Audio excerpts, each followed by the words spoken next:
Capítulo 40.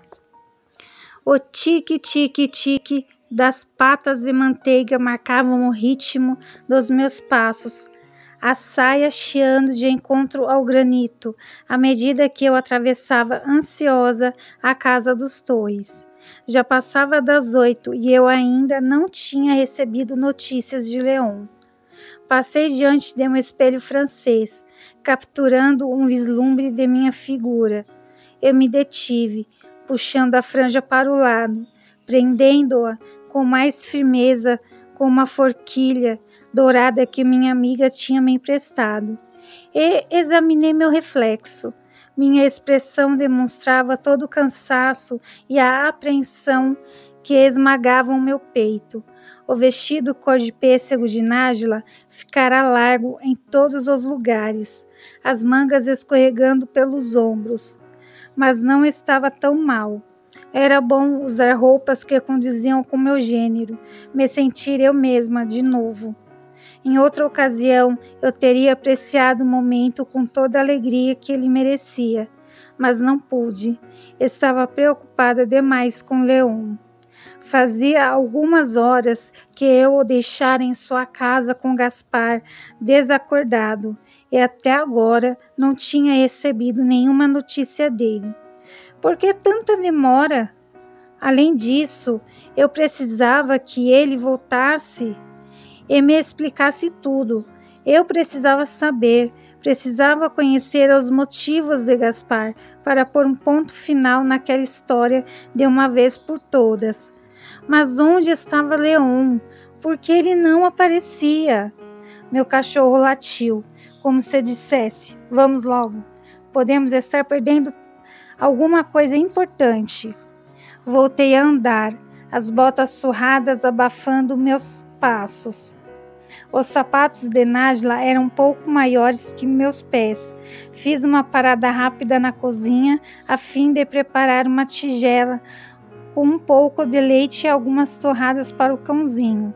Ansioso pelo café da manhã, sob o olhar curioso da cozinheira de meia idade, assim que Manteiga atacou a comida, fui procurar Nájila. Encontrei minha amiga sozinha à mesa, na ampla sala de jantar de paredes claras. Eu cruzara com Pedro ao retornar à casa naquela madrugada e, percebendo como eu estava assustada, ele quis saber o que tinha acontecido, de modo que relatei o ataque mal sucedido de Gaspar. Meu amigo, também aflito, partiu para ajudar Leon como pudesse, me prometendo que mandaria notícias assim que possível. Bom dia, Nájila. Pedro enviou algum recado?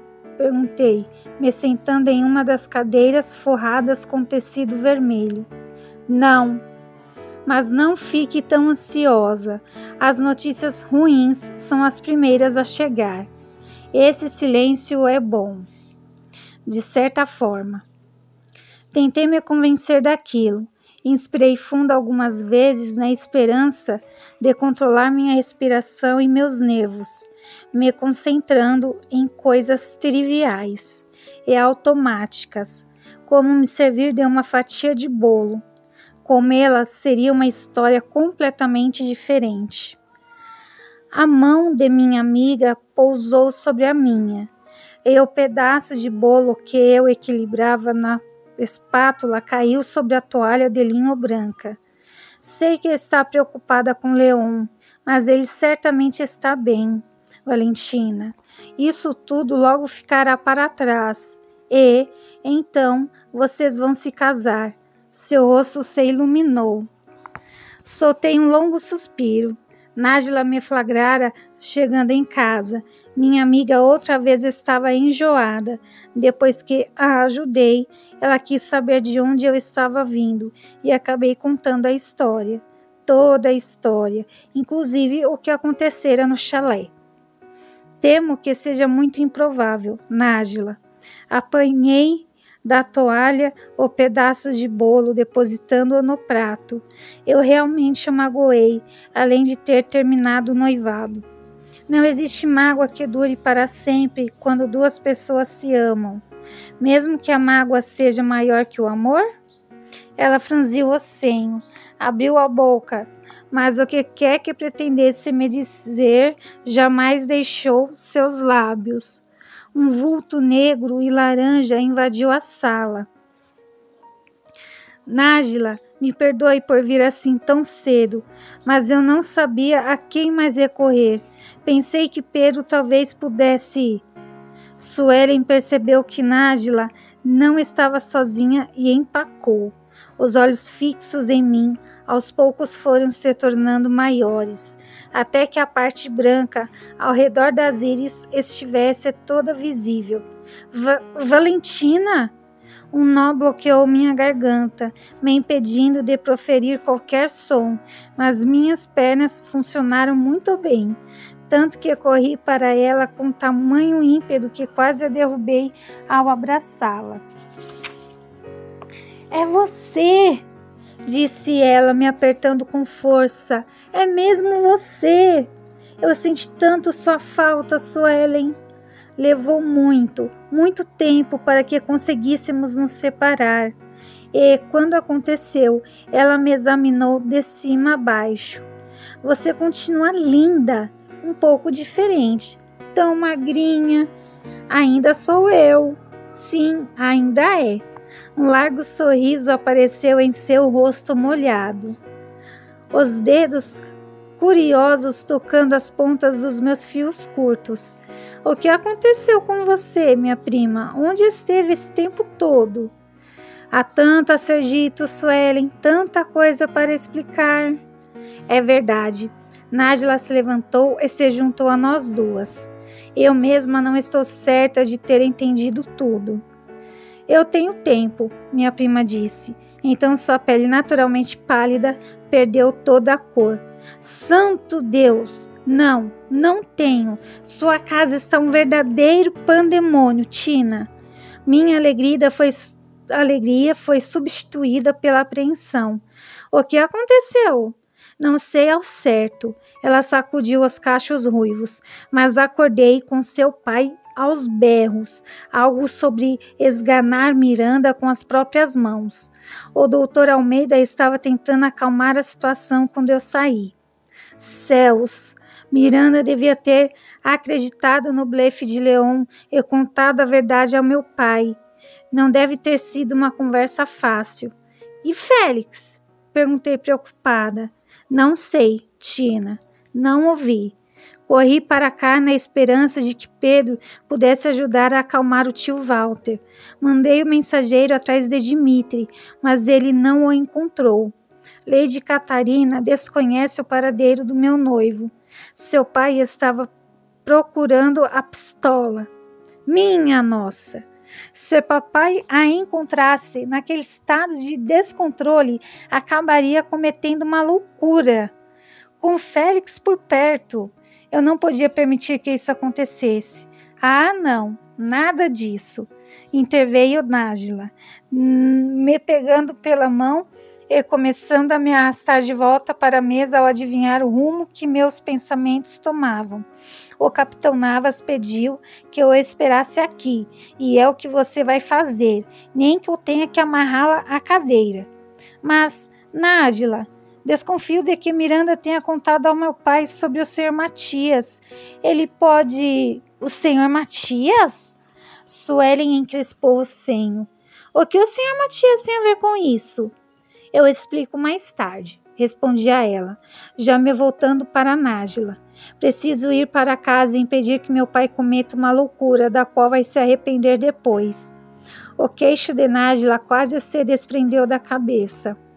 Pretende ir até a sua casa para interceder por Miranda? Perguntou. Soltei um suspiro. Também não posso acreditar nisso, mas exatamente o que vou fazer. Pode avisar Leon que eu vou esperá-lo lá? Com sorte, eu chegaria a tempo de impedir uma tragédia. Estar outra vez naquela casa praticamente banhada a ouro foi quase como um sonho, surreal, enevoado e distante. Manteiga e eu fomos entrando sem bater. Ele estava levando sua tarefa de guarda-costas muito a sério. Segurei a barra do vestido enquanto analisava com estranheza a sala, suas cores e aromas. Mesmo com todo aquele dourado, ela sempre fora assim, tão fria. A voz do meu pai me chegou aos ouvidos e eu a segui, acabando diante da porta entreaberta da biblioteca. Que apropriado encontrar meu pai no local onde tivemos uma terrível desavença, pensei desanimada. Pela fenda entre o painel de madeira e o batente, avistei o Dr. Almeida, em pé ao lado de uma das estantes. Então, uma terceira pessoa se juntou à conversa. Uma mulher, mas não era Miranda. O que Lady Catarina fazia na minha casa tão cedo?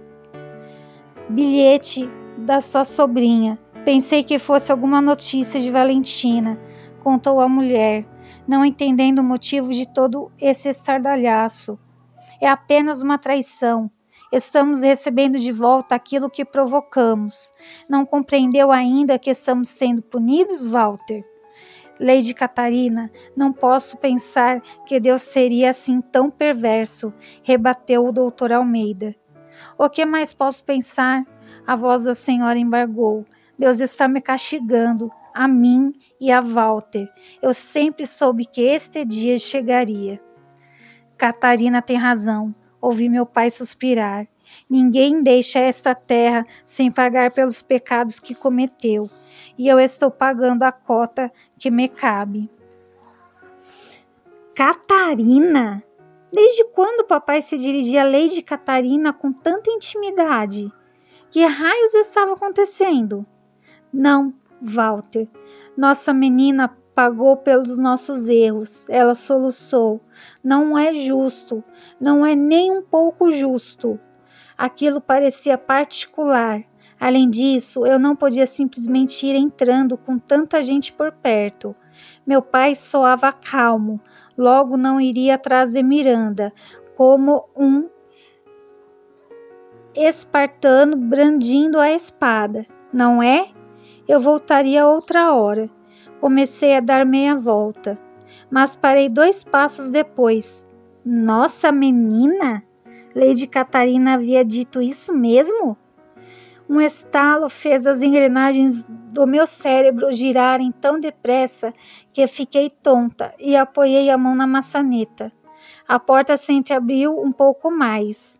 Lá dentro, a mulher elegante e de semblante severo chorava copiosamente, enquanto meu pai segurava sua mão e afagava suas costas. Inclinei a cabeça, estudando a cena. Aquela não era uma conversa entre conhecidos. Não era uma conversa nem entre amigos. Me dei conta ao vê-lo afastar alguns fios do rosto úmido da mulher, com uma intimidade e uma delicadeza que eu experimentara apenas com Leon. Meu Deus! Lady Catarina e meu pai eram amantes e lamentavam a perda de uma criança, a criança deles, uma menina, a criança por quem Lady Catarina chorara na praia. Minha irmã? Não me recordo de ter entrado na biblioteca. Não tenho memória alguma de ter empurrado a porta e passado pelo batente. Mas devo ter feito tudo isso, porque no instante seguinte eu estava no centro da sala, com 3 pares de olhos atônitos me encarando. Meu bom Deus! Exclamou o Dr. Almeida. Eu queria ter lhe dado um sorriso ou algo do tipo, mas minha atenção estava no homem de bigode grisalho, agora pálido de assombro. Eu tive uma irmã? Murmurei. Você teve uma filha com essa mulher? Tudo que papai fez foi me admirar, uma miríade de emoções perspassando, apressadas por sua expressão, a boca se abrindo e fechando como um peixe. Me responda, papai, exigi. Valentina, minha filha, é mesmo você? Ele me examinou de cima a baixo, se detendo em meu rosto. Procurou alguma coisa e a encontrou em meus olhos. Os dele então brilharam. até que a umidade ali transbordou, escorrendo pelas bochechas. Um pouco da minha exaltação recuou. Era a primeira vez que eu via meu pai chorar. Não parecia certo. Lentamente, ele plantou as mãos nos braços da poltrona e se ergueu, parecendo um tanto receoso de se aproximar, como se temesse que eu fosse uma aparição ou algo semelhante. Mas, quando a sua mão rechonchuda e quente se encaixou em meu queixo, seus olhos se arregalaram ainda mais. Sem vacilar, papai me puxou para o seu peito roliço. Mesmo que tudo estivesse fora de lugar, mesmo que existisse 1 milhão de perguntas espiralando em minha mente, cerrei as pálpebras e afundei em seu abraço, inspirando seu aroma de charuto e cavalo, me dando conta de como eu sentia falta dele, não apenas agora, mas durante os últimos anos. Graças a Deus, ele apertou o bigode contra o topo da minha cabeça. Eu rezei tanto. Graças ao bom Deus você está viva. Você está bem? Eu estou bem, de verdade. E o senhor? Seus braços se estreitaram ainda mais ao meu redor. Agora estou. Soltou uma grande lufada de ar. Admirada, ouvi papai começar a murmurar algumas palavras em meus cabelos. Uma prece. Pisquei algumas vezes, pigarreando de leve para me livrar do nó na garganta. Meu pai jamais demonstrava afeto. Aquela ocasião que eu fazia orar com tanto fervor era a primeira. Gostaria que eu não precisasse ter desaparecido da vida dele para que isso acontecesse. Mas é como dizem, antes tarde do que nunca. Algum tempo depois, um tanto relutante, papai me soltou, mas permaneceu ali, me analisando com as bochechas molhadas, um pequeno sorriso nos cantos da boca trêmula. E então a mulher no fundo da sala soluçou, me lembrando do motivo que me levara para dentro daquela biblioteca. Ela também me observava, o lábio inferior frouxo, assim como os ombros. A elegante dama da sociedade nem tentava esconder o choro, o que me surpreendeu. Nunca fomos muito próximas para que meu retorno mexesse tanto com ela. Antes que eu pudesse entender o que a emocionara tanto, a mulher se atirou contra mim sem aviso, empurrando meu pai para o lado. Um tanto sufocada com seu abraço e muito sem jeito, eu a abracei de volta. Minha menina, minha linda menina, ela resmungou em meus ombros. Eu sonhei com este momento por tantos anos. Ah, minha querida menina. De início, não entendi. Não realmente. Não até o abraço dela se modificar, se tornar tão gentil que eu mal o sentia, mas ao mesmo tempo tão decidido que eu simplesmente sabia que ela me defenderia do mundo com as próprias unhas. Não até me recordar de que já fora abraçada daquela mesma maneira milhares de vezes. Pela minha mãe. As peças do quebra-cabeça foram se encaixando em minha mente com tamanha velocidade que a sala começou a rodar. Papai e Lady Catarina tinham tido uma filha, mas não tive chance de criá-la, me contara Lady Catarina na praia, e eu havia deduzido que a criança morrera, mas não. Nunca existiu meia-irmã nenhuma. Conjecturei quando a mulher espalmou a mão na parte de trás da minha cabeça, incitando que eu a deitasse em seu ombro. A filha perdida da mulher que me abraçava com ternura era eu.